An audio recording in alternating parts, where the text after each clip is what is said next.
You're listening to Change Your POV Podcast, episode 162.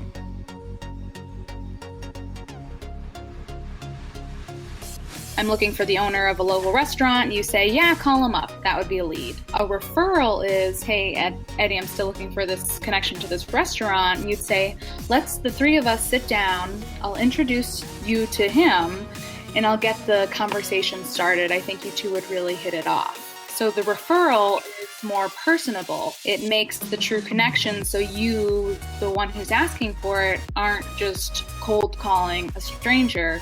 Your friend, in this case you, Eddie, are connecting me with who I'm looking for. Change Your POV is dedicated to helping veterans become just as successful out of uniform as we were when we were in. Most veterans today sat through a TAPS class somewhere as they were preparing to separate, and they heard how important networking was to be successful on the outside. And then they get out and they kept hearing that networking is important and something that they should do. But herein lies the question. What exactly is networking and how can I get better at it? Well, these are great questions. Our next guest shares with us her knowledge and best practices when it comes to networking. Keep in mind, networking is a learned skill. It isn't something that, quote, comes natural to some. A little knowledge and a lot of practice, and networking will become the single most important tool you possess. So let's get into this awesome interview.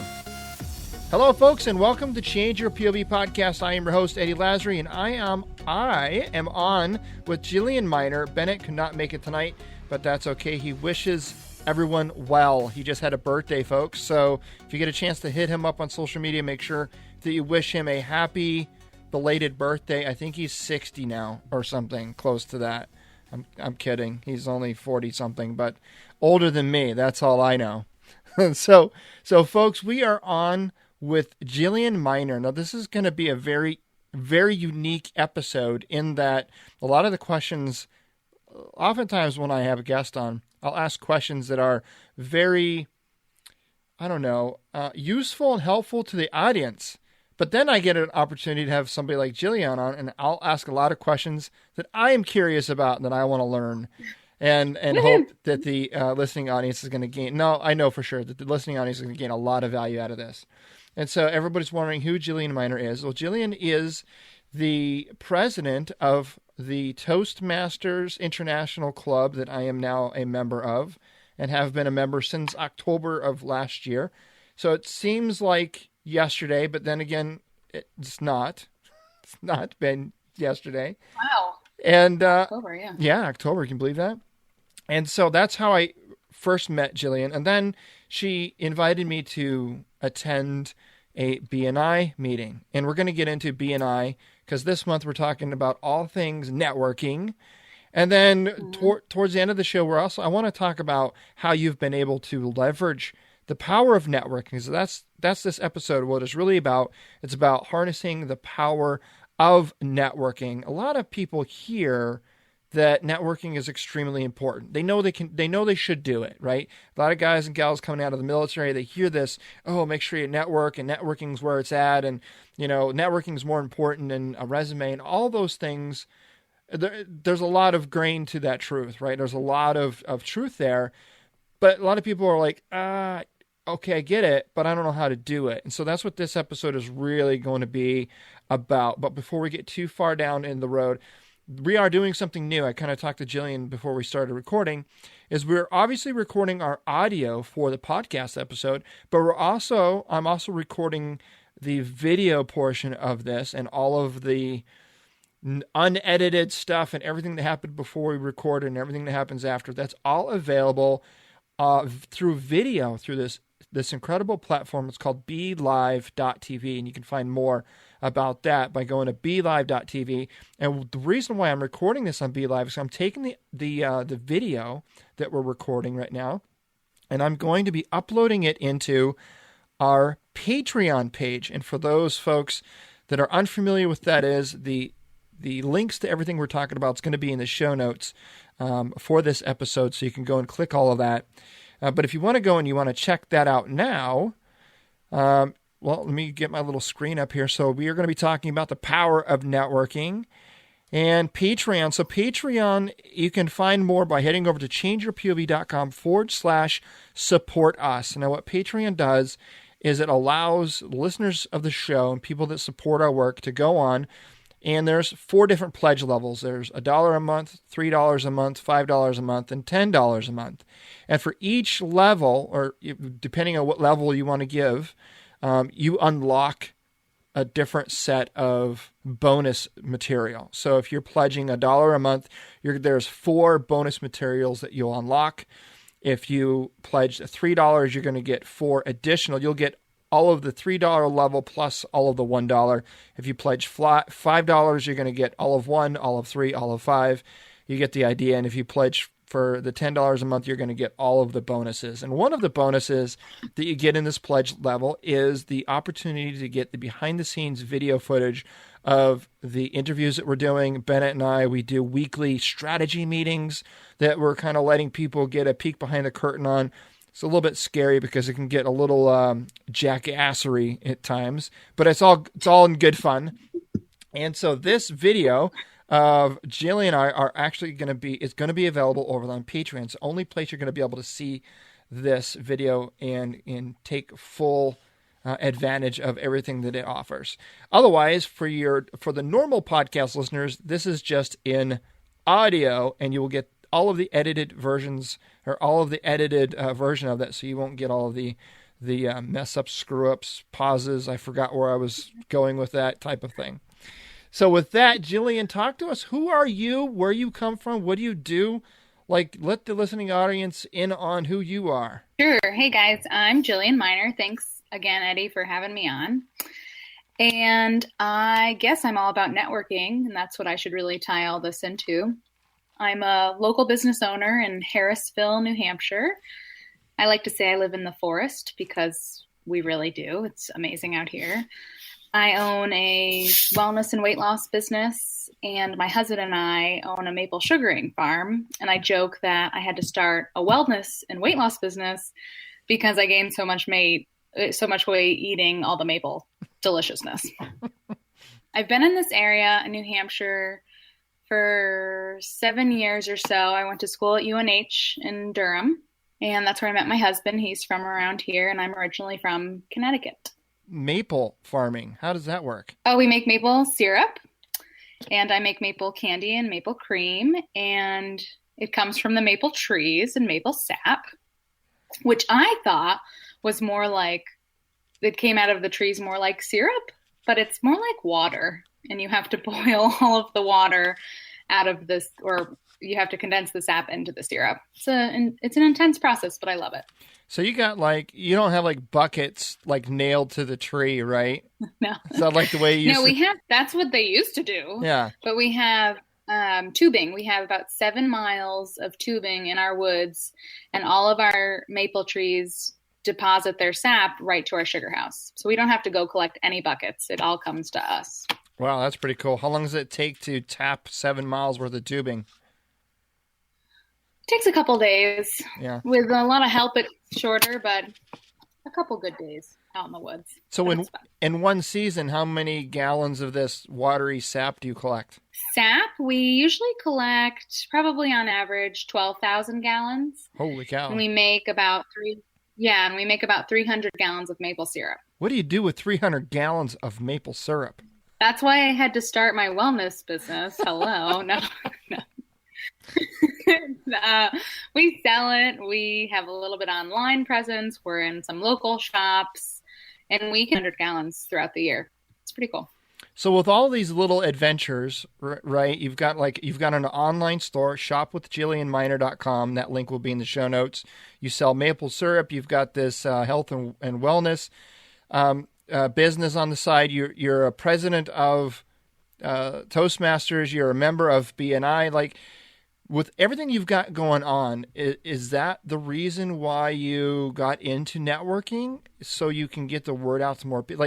Like what interests you in terms of networking? How did you get started with that? I guess I have always loved people.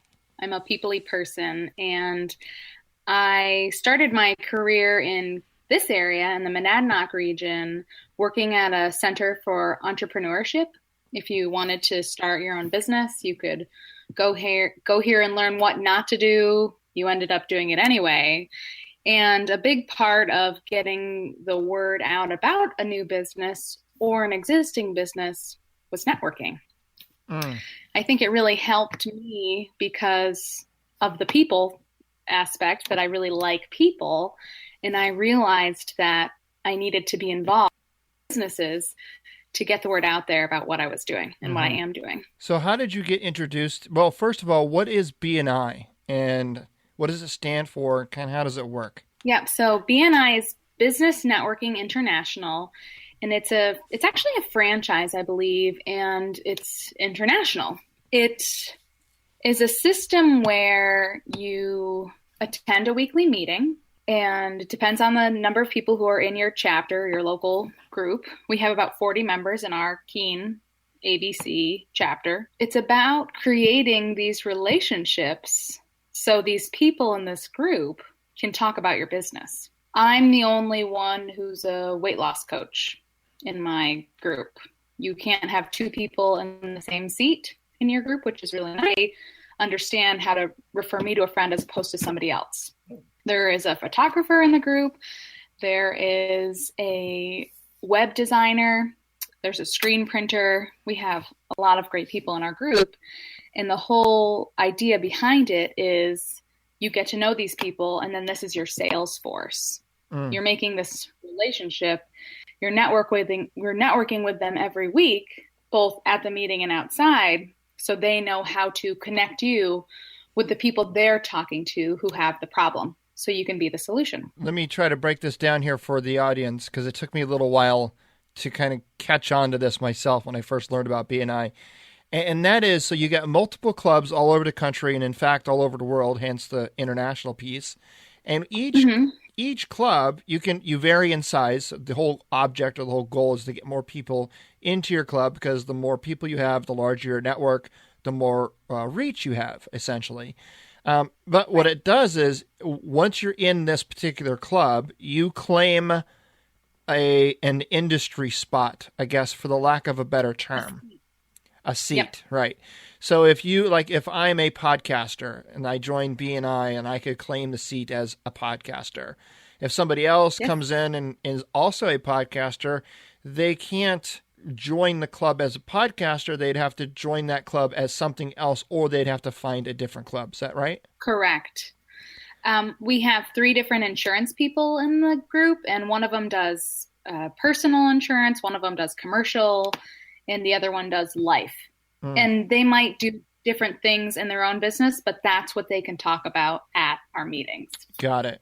So you may have some overlap, and having some overlap is not a bad thing, because if I'm a life insurance agent and somebody comes to talk with me and they're interested in, home insurance, and I don't specialize in home insurance, for example, I may know somebody because he's in my BNI club, and I can refer them to now. So that's kind of a big keyword when we're talking about BNI, and that is referrals. So how does a referral program, what does referral mean, and how does it work in BNI? I always thought a referral was a referral. And I understand what a lead is now that I've been in BNI, and a lead is when you have to cold call someone. Does that make sense? So you're reaching out to someone who doesn't necessarily know who you are. So Eddie, I'm looking for the owner of a local restaurant. You say, yeah, call him up. That would be a lead. A referral is, hey, Eddie, I'm still looking for this connection to this restaurant. You'd say, let's the 3 of us sit down. I'll introduce you to him, and I'll get the conversation started. I think you two would really hit it off. So the referral is more personable.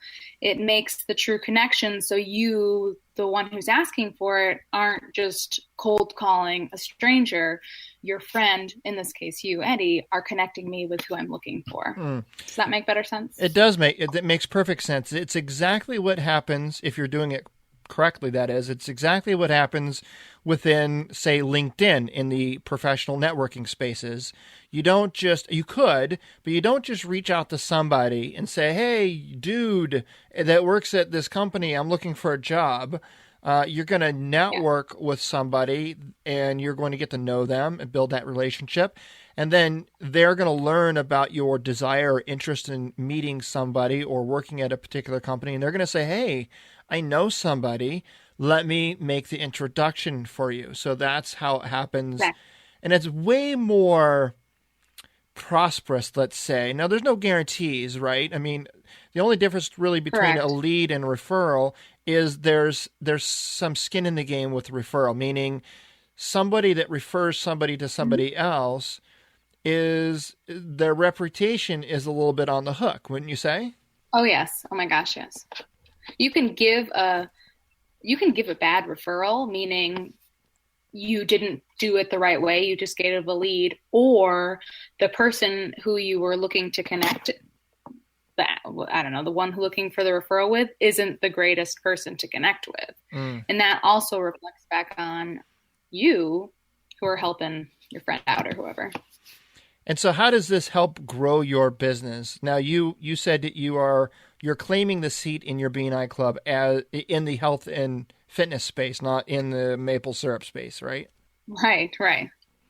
And so how has this club been able to, or how have you been able to leverage the networking power within the BNI club relative to that particular seat or that industry, that business that you've claimed? I often say, the only reason why you would want to work with me in my weight loss or solution to your chronic pain or illness is because it's me, right? It's not just a program, or it's not just through your doctor or health professional.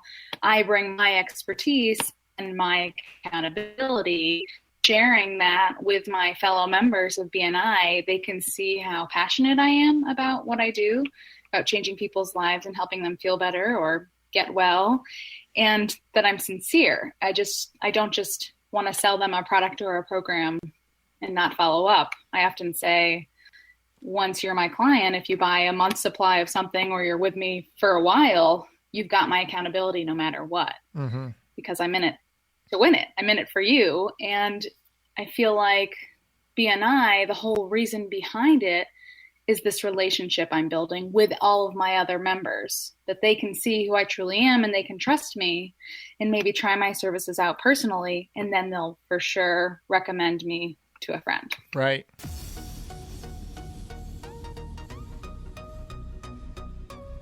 So when you speak with other people about networking specifically, what are some of the more common misconceptions and perhaps misconceptions that you may have once had? I think trying to over network, trying to go to everything, right? For me, it's been finding what really works and how I can invest my time that's going to have a greater return, if you will. I really enjoy BNI, even though it's every week and it's a pretty early meeting. I just enjoy the people there, and I've gotten a lot from it. I love Toastmasters. It's just such a quirky way to meet people and learn new skills. But I think it's important to try out different networking groups or options, but you don't have to do everything. You don't have the time to do everything. And if you do try, you'll never figure out what's going to work best, where you can invest the most time to get the best return. Right. So it's kind of like, it's like the sampler. Go ahead and do the sampler. But once you figure out a couple of things that really work, then learn how to get really, really good at that, right? Kind of go all in on those. For sure. Yeah. So what are some of the common things that you see people do that prevent them from having a good or productive networking experience? Seeing as how we're both talking a lot, I think that's really important to note, is that when you're looking to network with someone, you don't want to be the only one talking. You want to ask the questions to start a conversation. And someone who likes to talk a lot is great, but so they're going to talk about themselves. How are you going to be able to connect with them or really share what you have if someone else is talking the entire time? Mm-hmm. Yeah. The other thing too that I notice when I talk with people about networking is a lot of people have this idea that networking only happens at events that have networking in the name, right? Like networking conference or networking dinner or networking event even. But to be honest with you, networking happens everywhere all the time. And Yes. whether it's formal or informal, or, it's networking is in the name or not, we're always networking with people, or at least we should be considering ourselves always in a networking state of mind. And so the question I have then is, how can someone prepare to always be ready to network? I personally go out and think, what friend can I make today? Whose acquaintance am I looking to make? Or this is even deeper, but whose life can I change? Even if it's not something that I can offer as a solution, who can I connect with and help solve their problem, even if I'm not the end solution? So I'm always thinking, where can I make a new friend? I guess that's where I start. And when you're looking to make a conversation, you're right. It doesn't just happen at that one event or an event that says networking. It's when you go to the grocery store, or when you're getting gas, or when you're picking your kids up from school. And it's everywhere and anywhere. You don't go out to network. You network when you're out. I like that. And I know I've talked with a lot of people, and they have this backwards idea of networking. What I mean by that is they go to these networking events and they bring their business card and they bring perhaps their resume, and they've got a goal or an objective, and it's to, meet somebody that works at company X and perhaps get a job or something like that. So they've got a goal and they've got an objective, which I don't necessarily think is a bad thing. But then they go to these networking events and it's all about, what can I get from others instead of what value can I bring others? Talk to us a little bit about the differences there. Right. So again, if you are only really thinking about yourself and what you can gain, you're never going to win. You're never going to really get what you're looking for. BNI's motto is givers gain. And you're thinking of what you can do to help your fellow members, but also to help your community, to help your family, to help you. I'd love to get this job, or I'd love to meet this executive. But in reality, if I can show them that I'm a true person and potentially become their friend, wouldn't that get me further along? And friendship is two ways, right? It's not what you can give or not what you can get, what you just said. It's what you give back to them. Right.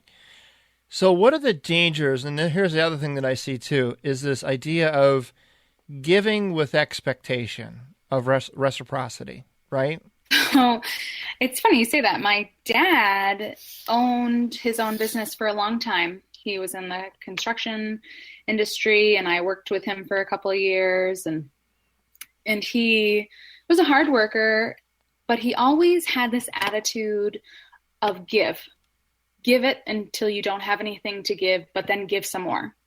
And I don't know, it was just brought up in me that way. I'm never looking for anything in return. Even now, I don't know, it feels kind of slimy to expect something back. And I understand when you're looking to network, people truly are aware that you're looking to potentially gain something from each other. But if you can truly think, it doesn't matter, I don't care, I'm just going to give. I'm going to give what I can, and I'll feel good.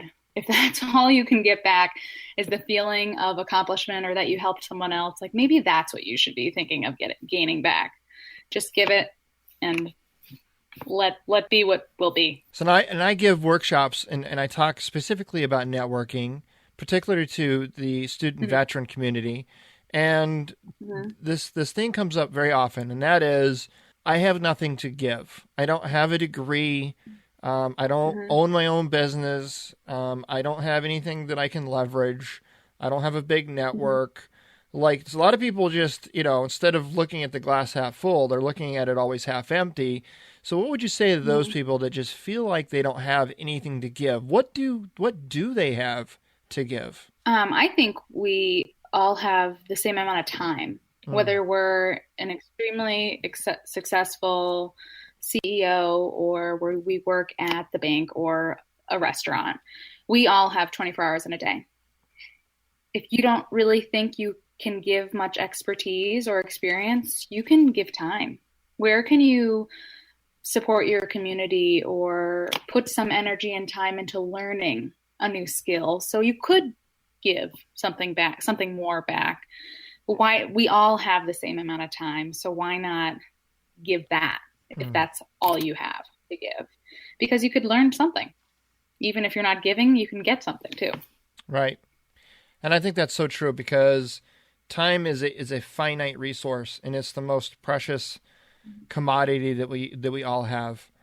It's amazing, though, you mentioned this, everyone has the same 24 hours in a day, but yet some people are very, very successful with what they do with those 24 hours, and other people seem to be very unsuccessful. What makes the difference in your mind between those that are successful and those that aren't? And we can slice and dice the definition of success until we're blue in the face.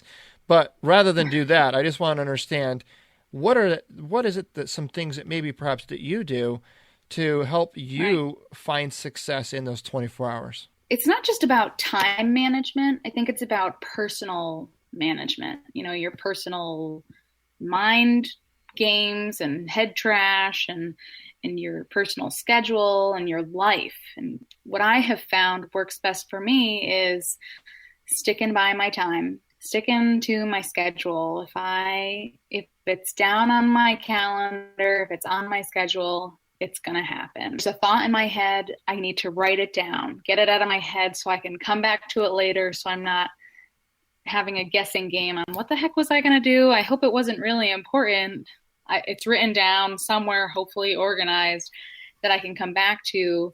And I've really found that by doing just those two little things, is putting my time into my schedule, whether it's, follow up with Eddie to connect for this phone call at 6:45 before we start, or follow up with this client who I need to close the deal with tomorrow, whatever that looks like, by making that 15 minutes or half an hour, time on my calendar, it's gonna get done. I've scheduled that appointment with myself, and that's how I hold myself accountable to getting those important things done.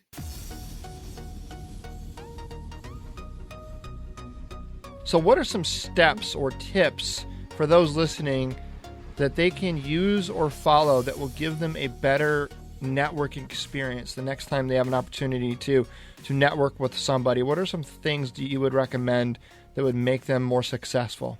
I would say try and smile and drink lots of water before you go to an event. It can be a little intimidating meeting new people and not really knowing or understanding what that's going to be or look like. Come with an open mind and definitely bring your business card, but think about not what you can gain, but what you can give, right? So maybe you can also look into who's going to be at that event. Sometimes I do this if I'm really nervous or if I'm going by myself. If you can bring a friend, that's great. But if you're going by yourself, maybe look at who's going to be there, who you would like to connect with, and even offer to connect with them outside of the event as well, just to keep that conversation going. And I often, when I give my classes and my seminars, I actually recommend that people that are really serious about networking to either not go with a friend or to separate once they get to the networking event. And the reason why is because it's so easy to fall into that comfortable place with your friend and just the two of you sit in a corner somewhere during the event. And then you walk away from the event and you're like, damn, I didn't get nothing out of that. Did you? And they're like, no, I didn't. But hey, we had a great time. And so the whole point is to get out there and meet new people, different people. And so sometimes when you go to these events by yourself, it almost forces you into or outside of your comfort zone, I guess is the best way to say it. And going up and talking to somebody may be uncomfortable, but standing in the corner by yourself is even more uncomfortable, right? Right. I would say looking at that list of people who are going to be there, why not connect with them beforehand? Hey, I'm going to this thing. I saw you were too. Hope to see you there. Something like, I mean, you could always do something like that. And if you do go with a friend, make sure it's like, how many people are you going to talk to? Well, I'm going to talk to 3 more than you. So good luck, sort of thing. Nice. How do you work a room? So you're at an event. Maybe it's a job fair or a networking event, or, maybe you just, high school reunion is a great example.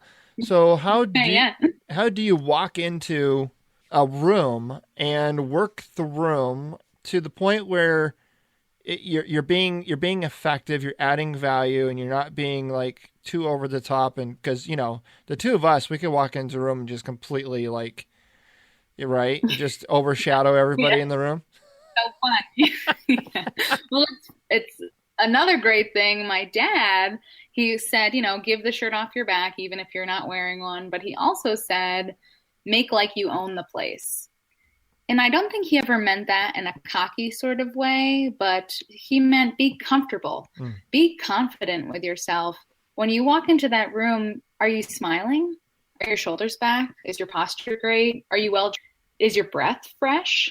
What are you making eye contact? If you make eye contact with someone and smile and they smile back, why not start with them? Mm-hmm. Why not try and say hi? And if they don't respond, move on. And if they do, why not try it out? Right. So a little bit of confidence, even though it's hard.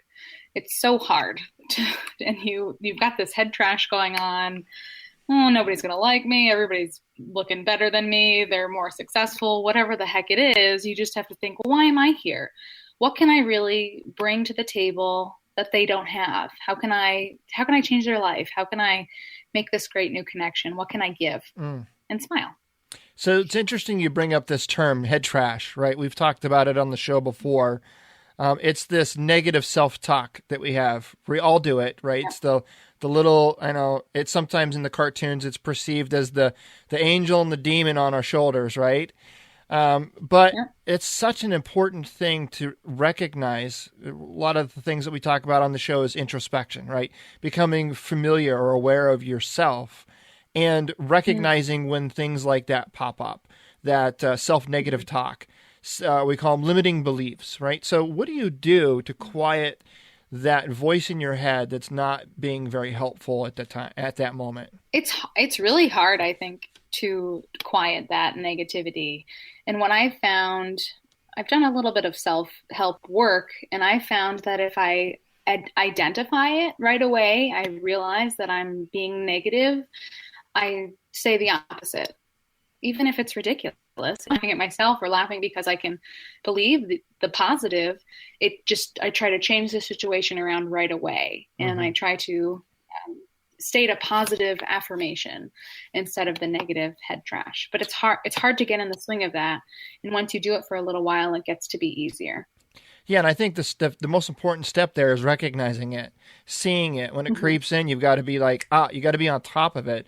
Otherwise, it can just consume you and take you down the road that's hard to come back from. And one of the things that I've always said, and I said this when I was in the military, and that's false motivation is better than no motivation at all. It's this getting yourself into the state of mind, whether you actually feel you are or aren't, right? Like, for example, if I'm just feeling upset or pissy or things just aren't going my way and I want to be angry and upset and blame everything on everybody, I recognize that, and then I say, okay, I need to flip this around. And so I will, and sometimes, you hear this other term called fake it till you make it, right? But I think in a lot of ways, if you pretend you're happy, if you pretend you're in a good mood, if you pretend that things aren't bothering you, before long, you're no longer pretending and you actually are happy and things aren't bothering you. It's, you know what I mean? You're actually, I don't know. That's just some weird thing that I do, and it works for me. And I've talked to other people, and it works for them. Have you tried that? Yes, I have. And it's, like I said, it's hard to get into it, but it's true that fake it till you make it. That's exactly what I was thinking. And it's like, oh, I'm just going to be happy. I'm going to be as happy as I can. And I don't care. I don't really care what anybody else says. And then it's like, oh, I am feeling happy. I feel great today. Why would I not feel great? Right. I'm good. You mentioned briefly about business cards. And here's another point to a lot of folks that I talk to that I coach is they're like, I don't have a business. I don't own my own business. I don't have anything on the side. I'm a student, or I work in corporate. So do you have to, I mean, maybe the term business cards is misleading nowadays, but describe for us what a business card is, what should be on it, and how is it used? What about your name? Maybe how to contact you. If you don't have a business, or you don't want to put a website, you could put an email, or you can put a tagline. Even if you don't have a business, maybe something you think describes your personality really well. You can also put on there maybe organizations where you contribute or volunteer, maybe some experience. I don't know. It doesn't have to be a business card. You're right about that. Maybe a calling card. Isn't that what they were called way back when? Mm-hmm. Like, how do I call you? Who are you?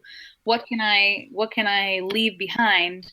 However, when I'm networking, I try to get as many cards as I can. And sure, I'll give them out, but I would prefer to get them so the ball's in my court and I can then reach out to them. So I totally agree. I'm the same way, because when you give your business card to somebody else, you're leaving the ball in their court. You're hoping that they're going to reach back to you, so it's out of your control. Mm-hmm. I agree. I would much rather have the business card than give one, because now reaching back to them is in my power, within my control. So that brings me to our next step, and that is follow-ups. Now we've attended the event. Perhaps it was a planned event or something that kind of popped up spur of the moment in the grocery store, or whatever the case may be, and you've met some people. Now, again, I don't recommend going and trying to meet everyone at the event. That's kind of that's defeating the purpose, because you meet everybody in the group and you will have built no meaningful relationships. So the goal is to build some meaningful relationships at the event, given the time and what's going on. And then you've got some business cards of some people. Now what do you do? Now you make a coffee date, right? You look to meet again, I would say. Whether it's a phone call or in person, you really want to set that next appointment just to get to know them a little more. And if you did so at the networking event, then what's the next step? Like, what is this relationship going to turn into? Is it just going to be a great friendship, or can you benefit them, or what can they do for you, sort of thing?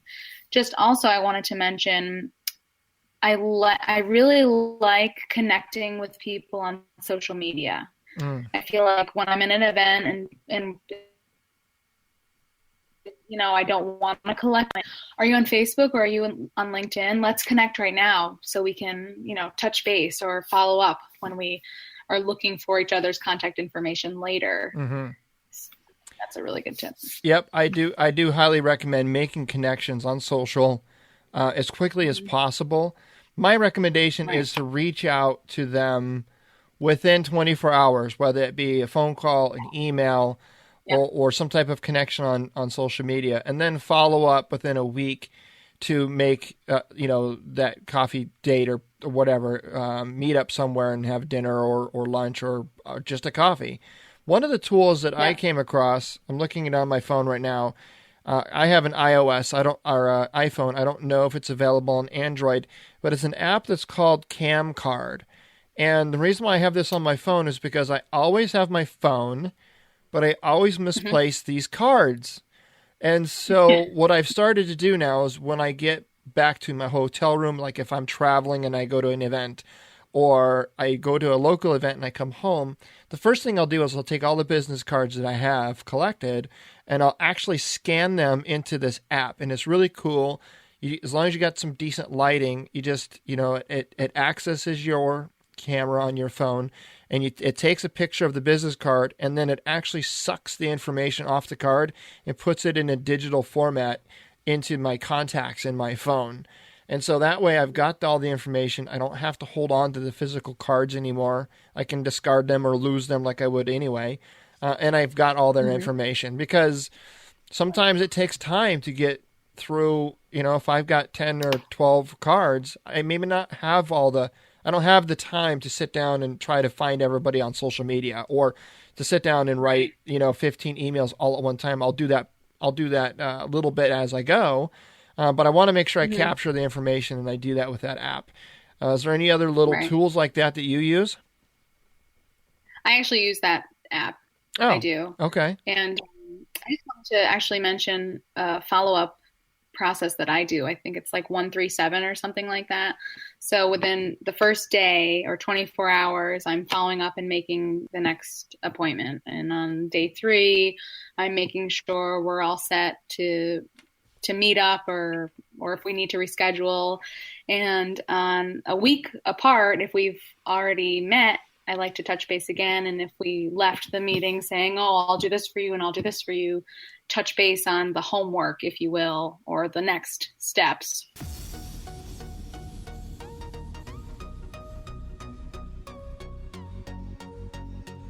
Do you have a goal or agenda when you go into a networking event? Like, do you have a list of, number of people to meet, or, cards to collect, or, a particular person or two from a specific company I want to, get introduced to? I mean, do you go into these events kind of hippity-hippity, whatever happens, and whatever I can get out of it's great? Or do you go into it a little bit more strategic with some actual goals or an agenda in mind?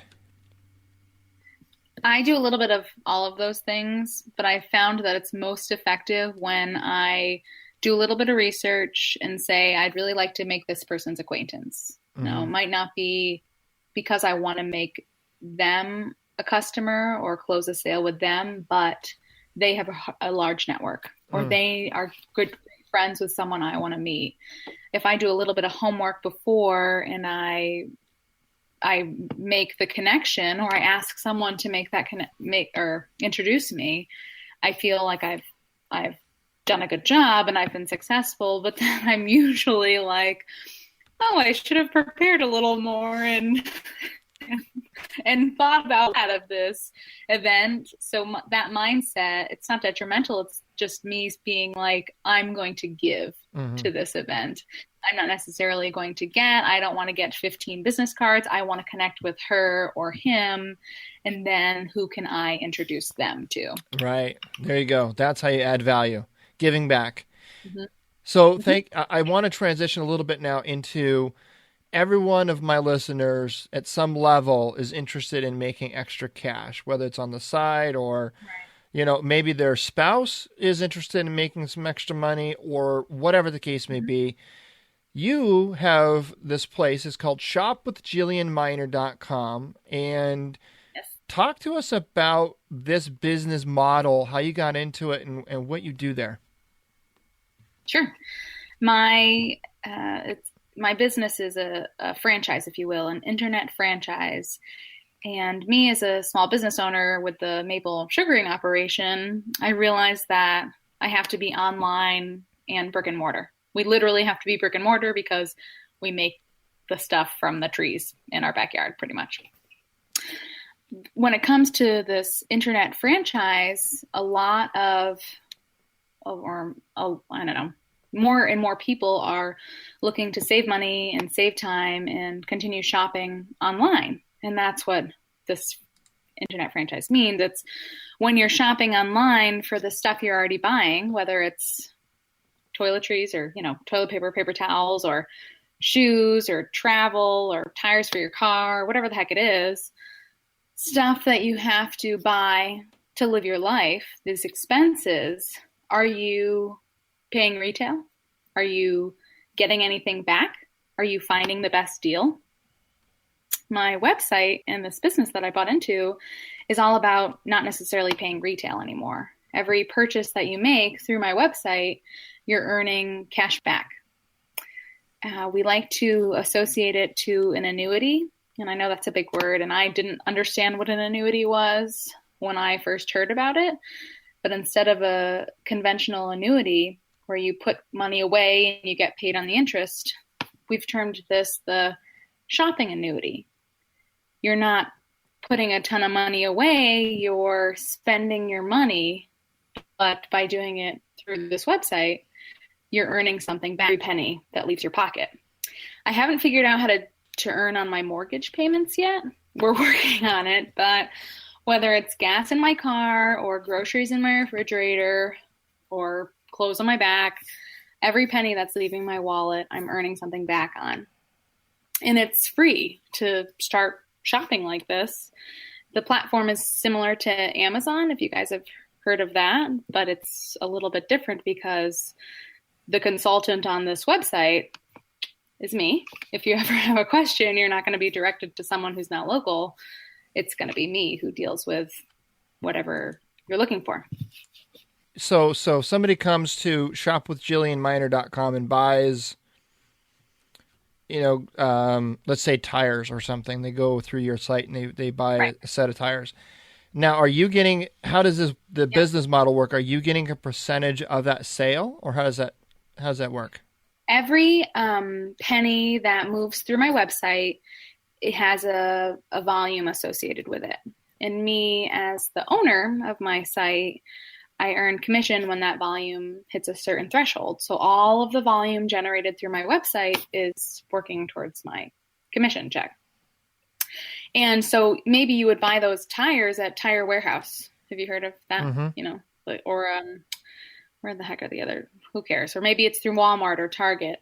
You can shop at those stores, but you can start at my website. And because those stores are partnered with my website, that's where they pay you, the customer, cash back, and they give me, the owner, volume.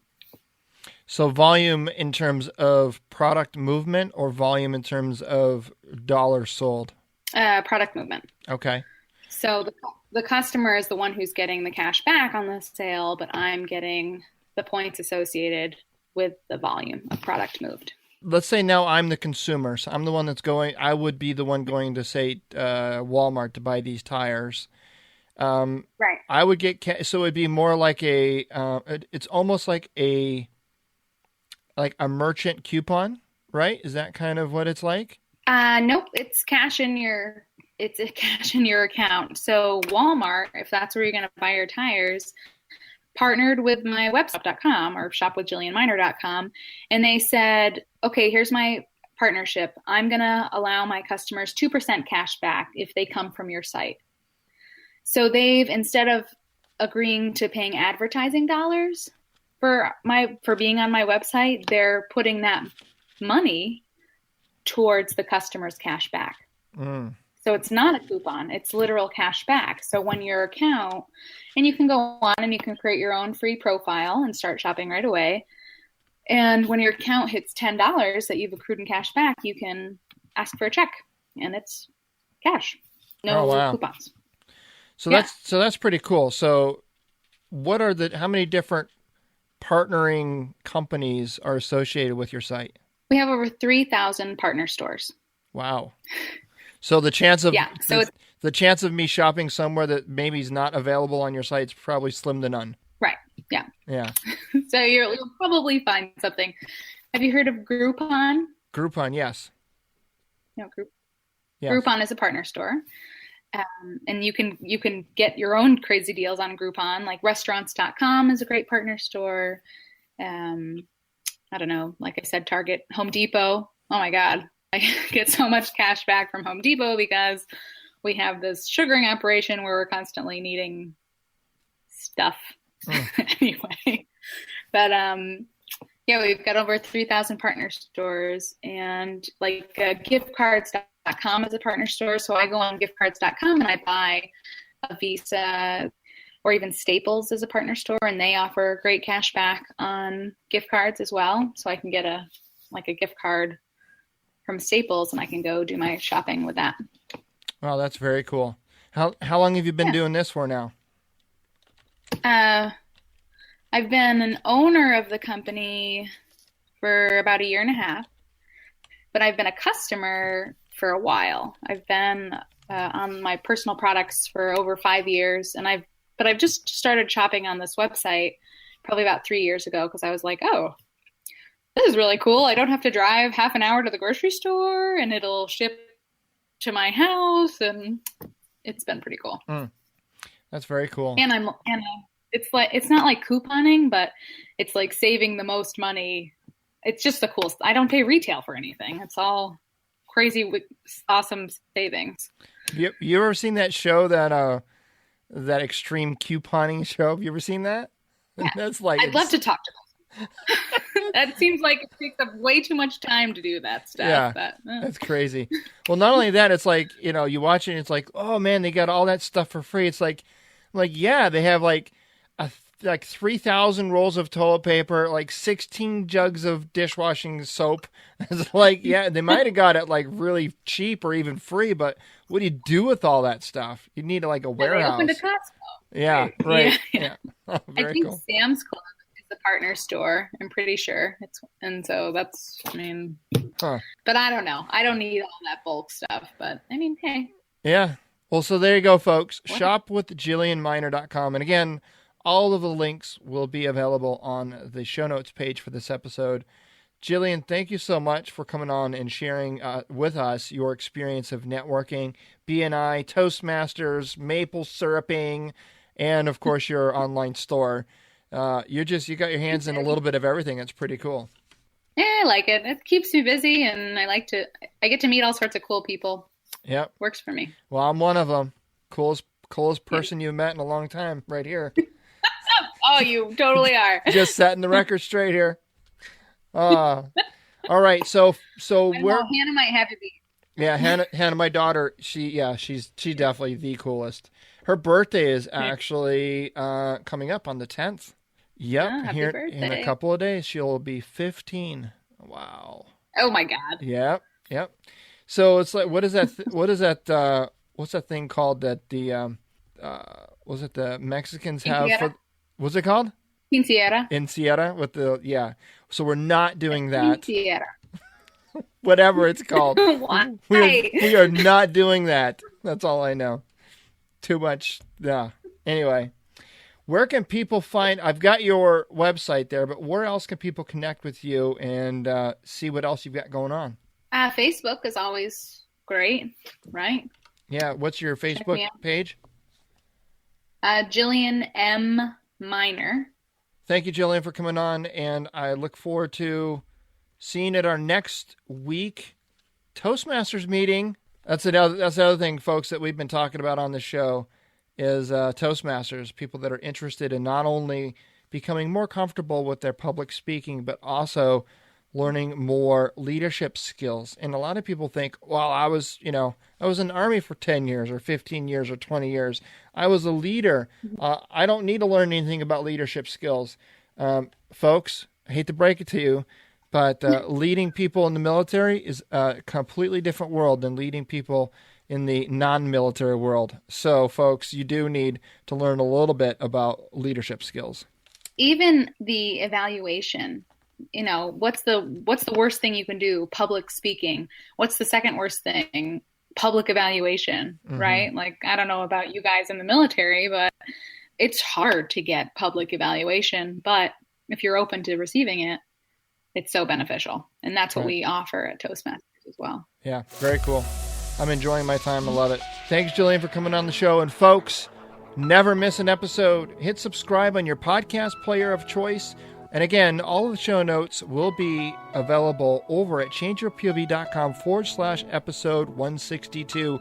Come be a part of our community over at Change Your POV Squad Facebook group. Would love to see you there. Until next time.